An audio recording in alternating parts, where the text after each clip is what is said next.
Pinagbawalan ko na tong parking na to eh.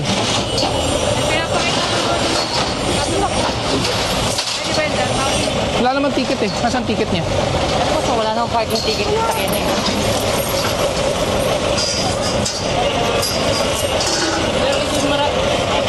Sir, pakialis po kasi hindi makakalabas yung tow truck ko. Ano ko lang po sir, laging may ticket na po. Nasaan? Ito po, araw-araw po yung may ticket sir. Ito po nga sobrang dahil. Advance payment?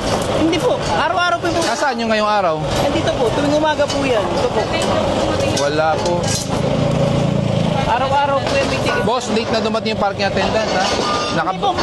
Naka-body camera po kami lahat ha. May ebidensya po kami. Wala po umaga, may ticket na po ito. Araw-araw po yan sir, kaya nga po iniiwan natin. Ba't wala?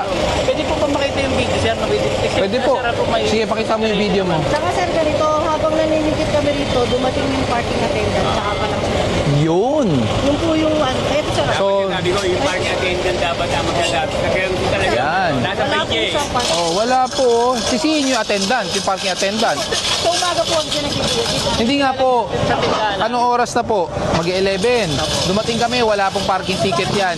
Hindi kasi nga po nasa tindahan ko na. Hindi nga po. Pagdating namin sa kalang sa maninikit. Ayan po yung video eh. Hindi sa iba po yung, may ticket na po araw-araw sir. Hindi yan, ang ticket na yan, inaabot yan. Nasaan yung ticket mo ngayong araw? Ito po, 618 po sir. Hindi talaga nilalagay. Walang oras, lahat wala. Araw-araw po. Walang yan, may- pirma. Ayun po yung pero mambagat siya po yung ano po sir. Wala pong pirma at arrival, lahat wala.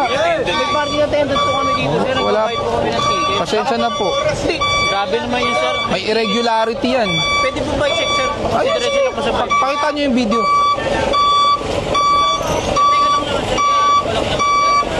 Doon na lang po. Pwede nyo naman i-contest kung gusto nyo. Hindi po. Provide po kami ng ticket dito sa Manila. Eh sa Manila po, wala po kami ano sa mga parking ticket nyo. Ayan o, nandyan o. Sa'yo wala eh. Ito nga po yung ticket ko sir eh. May video nga kami. Dumating kami, saka lang naninikit yung attendant dito. Ito po yung parking attendant sir. O di tawagin mo, siya reklamo mo. Siya po ang ireklamo nyo, bakit ganun? Dapat yan, pagdating pa lang, nakatiket na yan. Kaya nga po sir. Anong oras dumating yan? Araw-araw po Anong oras yan, dumating yung 6, kotse mo? Anong oras dumating yung kotse mo? Umaga pa lang. Anong oras na umaga? Mga 7 po. Bakit walang ticket ng 7? Ba't walang oras? Bakit walang pirma? Kasi nilalaro po ng mga bagay. Tawagin yung parking attendant, hindi siya ang ireklamo natin. Sir, kaya sa akin nila. Tapos nire-reklamo. Opo, yes. Para ganun po ba talaga mangyari? Or else you will not have any basis to complain. How will you complain the parking attendant kung pagbibigyan kita? You have to have a legal basis to complain the parking attendant. Kung gano'n ang sinasabi nyo.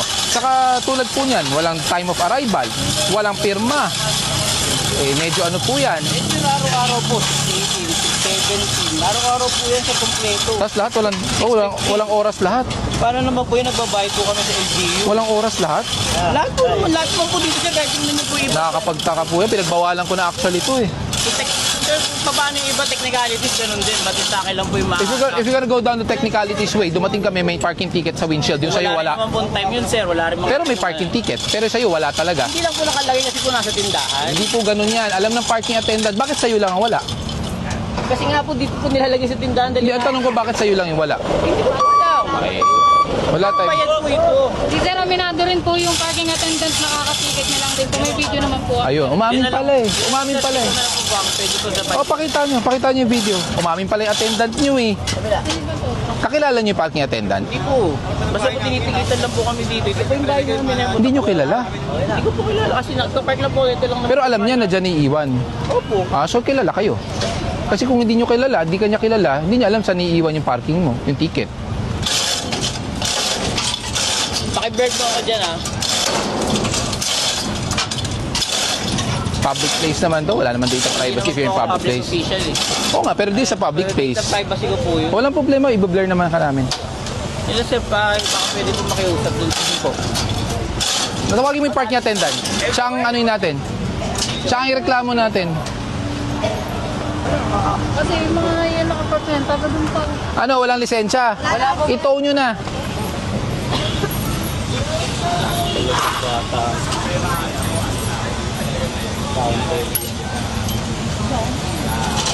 Umamin yung attendant? Opo, kakarating na lang. Naubusan daw po yung ticket. Yun.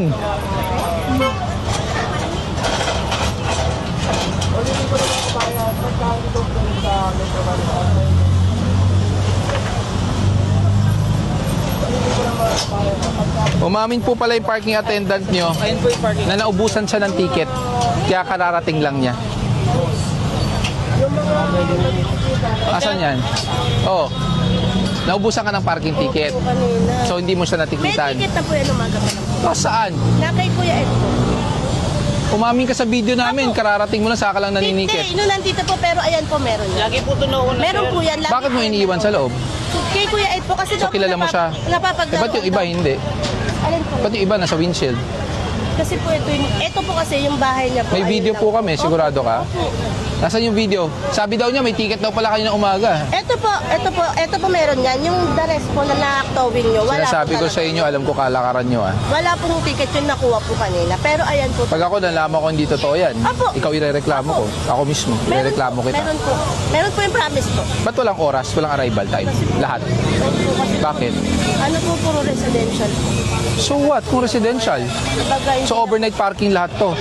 Oh, meron ba kayong ordinansa ng overnight Pag ano parking? po, hapon po malis naman na. Hindi ah, dumadaan ako dito, nandito lahat eh. Yun nga lang po eh. Iniiwan nga yan eh. Itong Raptor na to, kabisado ko. Pero ito po talaga, meron po yung promise po meron po Pwede po talaga. sir, Kasi po papatikin tuwing na lang umaga po talaga, pag ikot po Hindi, ang tanong ko nga, bakit sa iba nasa windshield? Yung sa kanya lang wala. sa bahay po kasi Bakit? napapaglaruan daw po ng bata. Eh, ba't yung iba hindi na paglalaroan? Hindi ko po alam eh, kasi doon po talaga yun.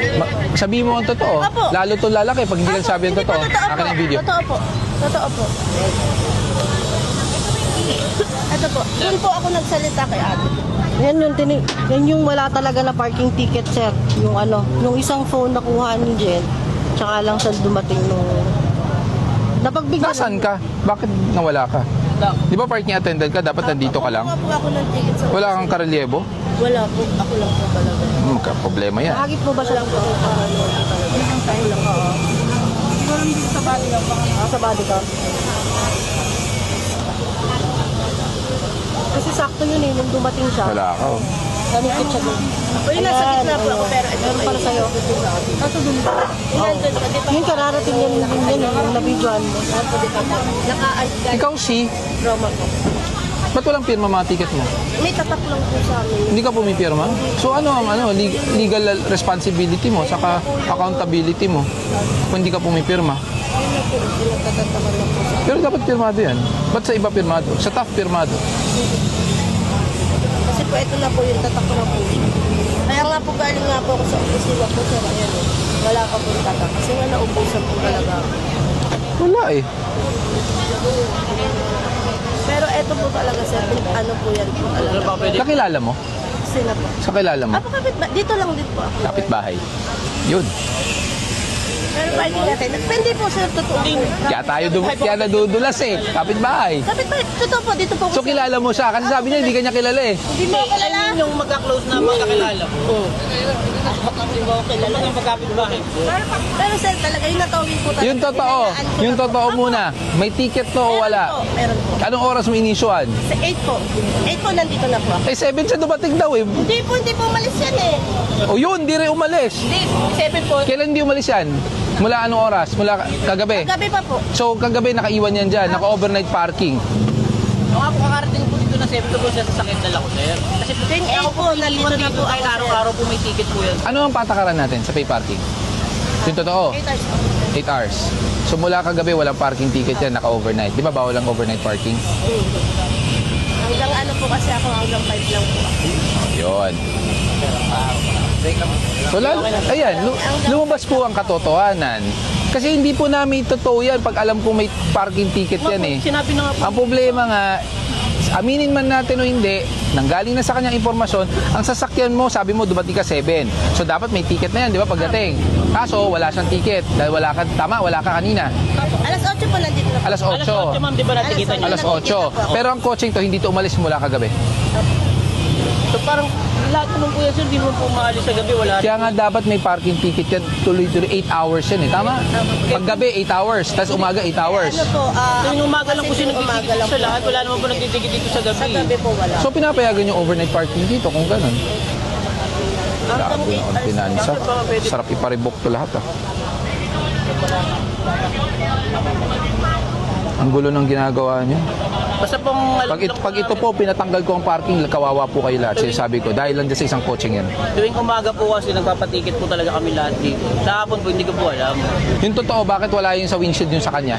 Binigay mo doon. Binigay ko po doon sa Tito ko po kasi nagbabayad, sir. Nagbayad na siya, hindi pa. Apo nagbayad. Kailan siya nagbayad? Kanina din pong alas 8. Paano siya nagbayad kung wala siya? Hindi, tito ko po nagbabayad, sir, pag wala po ako. Dito niya po ako nagbabayad po, sir. On the spot? Apo, pagkabigay ko po, bayad po kagad po siya. Kaya sir, baka pwede namang makiusap, sir. Kasi first time lang naman po, hindi ko rin naman po alam na ganyan. Baka Hindi, nakita ko na itong mga sasakyan to. Lagi ito dito eh. Kaya kabisado ko na yung mga sasakyan niyo. Apo, lagi naman po. Kaya nga po, kakabigyan makapante kasi may ticket po tuwing umaga po. Kaya hindi ko po alam na bawal pala. Baka pwede po for the first time, sir, makiusap lang po. Kasi may ticket naman. Ano ba ang Historical na, wait lang. Sakto naman po ganun. Araw-araw po kami. Umamin na po yung, wait lang, tapos na po kami mag-usap ng asawa niyo, okay na sa kanya. Nagkamali po kayo, yung parking ticket, hindi niyo po iniwan sa kotse. Yun din po ang concern ng parking attendant. Nagbayad kayo ng parking ticket, but the parking ticket, you did not leave it inside the car. Na supposedly, dapat nasa loob ng kotse. Nasaan po yung nag-ticket? Ayan po. Ayun, nasaan na? Wala na. Ayun, nasa harapan po. Ano po? Ganun po yun. Pagka ano, kailangan hahatakin kahit nagbabayad kami. Walang ticket at the time of apprehension eh. Yun po, alam din ng parking attendant. Sakyan ko na lang, sundan mo na lang. Hindi naman tayo. Actually, kayo lang po yung naiisang kotse na wala pong parking ticket. Kaya nga ang tanong ko kanina eh, magkakilala ba kayo ng attendant, whatsoever? Kasi bakit iniiwan kung, sabi ni sir, sa tito niya? Bakit? Eh supposedly yan, yung ibang sasakyan kahit June Tito ko po kasi 16. nagbabayad, sir eh. Hindi kaya nga. Umuwi po kami sa kabilang bahay. Diba, kaya iniiwan So hindi po kayo dito umuwi? Wala po kayong Palitan parking doon? Sasakyan ko na lang po, sir. Baka pwede ko sakyan na lang yung sasakyan. Pwede kayo sumama sa loob, pero itotoo pa rin yan ha? Hindi pwedeng susunod lang. Andiyan naman po yung attendant eh. Kinausap ko na maayos. Sabi niya, sir, talaga pong may mali dahil hindi po niya iniwan yung parking ticket niya sa kotse. Binitbit po. So, I don't know bakit kayo lang po yung ganun. Kasi the rest of the cars, I've checked. May ticket ng June 16. Nandun pa rin.